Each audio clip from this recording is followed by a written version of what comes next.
दोस्तों, अगर आप जानना चाहते हैं कि आलस क्यों आता है और आलस को कैसे दूर करें, तो आप बिल्कुल सही जगह पर आए हैं। अगर आप इस कहानी को अंत तक और ध्यान से सुनते हैं तो मैं गारंटी के साथ कह सकता हूं कि आपका जीवन बदलना तय है। दोस्तों, किसी ने क्या खूब कहा है कि आलसी वही है जिसके जीवन में कोई बड़ा लक्ष्य नहीं, जो जीवन को जीना नहीं सिर्फ काटना चाहता है। आलस आपके जीवन को कैसे बर्बाद करता है और कैसे आप उससे अपने जीवन से बाहर निकाल सकते हैं, तो चलिए कहानी की शुरुआत करते हैं। एक बार एक बहुत ही आलसी और नौजवान लड़का एक महात्मा के पास जाता है और उनसे पूछता है कि महात्मन, मुझे आलस क्यों आता है। महात्मा जी उस लड़के को उत्तर देते हुए कहते हैं कि आलस आने के मुख्य दो कारण है। पहला कारण है जीवन में कोई बड़ा लक्ष्य का ना होना, और दूसरा कारण है हमारा मन और शरीर कैसे काम करता है उसकी हमें समझ ना होना। जिसके जीवन में कोई बड़ा लक्ष्य नहीं है उसके जीवन से तो आलस जा ही नहीं सकता, लेकिन जिसके जीवन में लक्ष्य तो है लेकिन उसे अपने मन और शरीर की समझ नहीं है, वह भी आलस की चपेट में आ जाता है। हमारा मन बहुत ही बड़ा कलाकार है और यह हमें मूर्ख बनाने में देर नहीं लगाता। अगर तुम ध्यान करना चाहते हो तो यह कभी भी तुम्हें ध्यान करने से मना नहीं करेगा। यह तुमसे कहेगा कि ध्यान करना ब्रह्म मुहूर्त में सबसे ज्यादा फायदेमंद होता है। अब ना तो तुम सुबह ब्रह्म मुहूर्त में उठ पाओगे और ना ही ध्यान कर पाओगे। ये तुम्हें धन कमाने से कभी भी मना नहीं करेगा, लेकिन ये तुमसे कहेगा कि धन ही सब कुछ थोड़ी ना होता है, और ये कभी भी तुम्हारा विरोध नहीं करता, बल्कि यह तुम्हें मूर्ख बनाता है। और कमाल की बात यह है कि तुम मूर्ख बनते रहते हो। फिर वह लड़का उन महात्मन से पूछता है, तो फिर इसका समाधान क्या है महात्मन। महात्मा जी कहते हैं कि ये जो तुम्हारे साथ करता है वही तुम इसके साथ करो। यानी कि तुम्हारा मन तुम्हें मूर्ख बना रहा है तो तुम उसे मूर्ख बनाओ। जब तुम्हारा मन तुमसे कहेगा कि कुछ देर सो जाता हूँ उसके बाद काम करूंगा, तो तुम उनसे कहो कुछ देर क्यों, बहुत ज्यादा देर तक सोऊंगा, लेकिन उससे पहले काम पूरा करूंगा। तुम्हारा मन तुमसे कहेगा आज स्वादिष्ट भोजन खाऊंगा, तो तुम तुरंत उससे कहो कि स्वादिष्ट ही क्यों, अति स्वादिष्ट खाऊंगा, लेकिन उससे पहले 1 घंटा व्यायाम करूंगा। फिर महात्मा जी उनसे कहते हैं कि जब तक तुम अपने आलस से मुक्त रहना चाहते हो तब तक तुम्हें अपने मन को मूर्ख बनाते रहना है। फिर वह व्यक्ति पूछता है कि कभी कभी तो ऐसा होता है कि मुझे अफसोस होता है कि मैं अपने जीवन में कुछ भी नहीं कर पा रहा हूँ, क्योंकि मेरे भीतर से कुछ करने का मन ही नहीं करता। फिर ऐसी स्थिति में मैं क्या करूँ।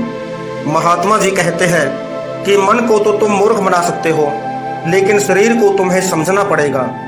हमारा शरीर चलता है भोजन से, और अगर तुम मरा हुआ भोजन खाओगे तो वह तुम्हें ऊर्जा कैसे देगा।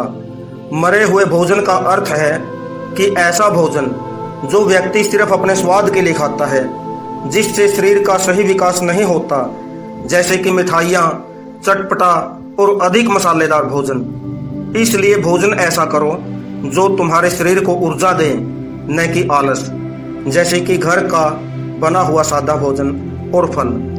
फिर वह लड़का पूछता है कि महात्मन, मैं शुरुआत कैसे करूं। महात्मा जी कहते हैं कि एक बड़ा लक्ष्य बनाओ। तुम्हारा लक्ष्य केवल कहने के लिए बड़ा नहीं होना चाहिए, बल्कि उस लक्ष्य के साथ तुम्हारी भावनाएं जुड़ी होनी चाहिए। अगर तुम्हारा लक्ष्य ऐसा है जिसके बारे में सोचकर ही तुम अंदर से अति उत्साहित हो जाते हो, तो तुम्हें कुछ भी करने की जरूरत नहीं पड़ेगी। फिर तुम्हारा लक्ष्य ही तुमसे सब कुछ करवा देगा। और अगर तुम्हारा लक्ष्य इतना बड़ा नहीं है या फिर तुम्हारी भावनाओं के साथ जुड़ा हुआ नहीं है, तो फिर अपने लक्ष्य को खोजना ही अपना लक्ष्य बनाओ। जिस प्रकार भगवान गौतम बुद्ध ने बनाया था, उन्हें पहले अपना लक्ष्य थोड़े ही पता था कि मंजिल कहाँ तक जाने के बाद मिलेगी। वे तो सिर्फ निकल पड़े थे मन में आशा लेकर, लेकिन वह भी टूटने लगी थी। पर अंदर से प्यास इतनी गहरी थी कि लक्ष्य को पाकर ही शांत हुई। जब तक तुम्हें यह पता नहीं चलता कि तुम्हारा लक्ष्य क्या है, तब तक तुम अपने मन को मूर्ख बनाते रहो, जैसे वो तुम्हें बना रहा है। कोई भी व्यक्ति शराबी बनना नहीं चाहता, लेकिन उसका मन उसे मूर्ख बना बनाकर उसे एक शराबी बना देता है। कोई भी व्यक्ति चोर नहीं बनना चाहता, लेकिन मन उसे बार बार मूर्ख बनाकर उसे चोर बना देता है। एक बात तुम हमेशा याद रखना कि जब तक तुम बुद्धि से ऊपर उठकर बुद्ध नहीं बन जाते, तब तक तुम्हारे पास दो विकल्प हैं। या तो तुम अपने मन के द्वारा मूर्ख बनो, या फिर तुम उसे मूर्ख बनाओ। बीच का कोई रास्ता नहीं है। अगर तुमने अपने मन को मूर्ख बनाना बंद कर दिया, तो मन तुम्हें मूर्ख बनाना शुरू कर देगा। फिर वह नौजवान लड़का कहता है कि यह तो बहुत आसान है, मन को मूर्ख बनाया जा सकता है।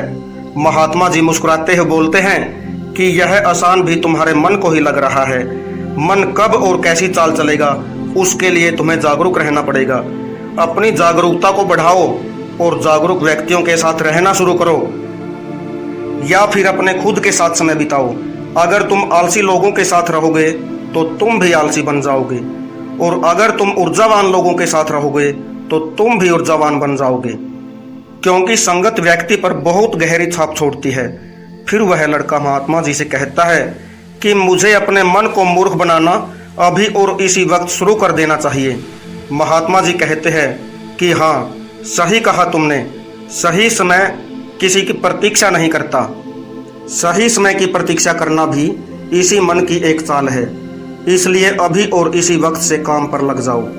दोस्तों, कहानी आपको कैसी लगी अपने विचार जरूर बताना, और प्लीज़ वीडियो को लाइक और चैनल को सब्सक्राइब जरूर करना।